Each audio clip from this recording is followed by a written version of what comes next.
अस्सलाम वालेकुम जी।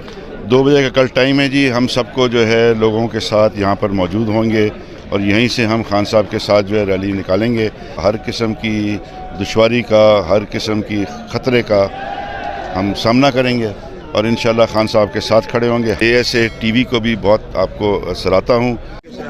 अस्सलाम वालेकुम, मैं हूं शहजाद अमान और आप देख रहे हैं ASA TV। अभी ज़मान पार्क में मैं मौजूद हूं। कल खान साहब ने रैली का जो ऐलान किया, अभी अली असगर खान साहब कल बहुत बड़ी क़यादत, बहुत बड़ी रैली लेके यहाँ पे ज़मान पार्क पहुँचे खान साहब की हिफाजत के लिए। अभी इनसे जानते हैं अब क्या अलाए अमल है। अब खान साहब ने कॉल भी दे दिया है रैली की।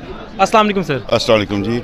2 बजे का कल टाइम है जी। हम सबको जो है लोगों के साथ यहाँ पर मौजूद होंगे और यहीं से हम खान साहब के साथ जो है रैली निकालेंगे और हर किस्म की मुश्किल का, हर किस्म की दुश्वारी का, हर किस्म की ख़तरे का हम सामना करेंगे और इंशाल्लाह खान साहब के साथ खड़े होंगे हर हालत में।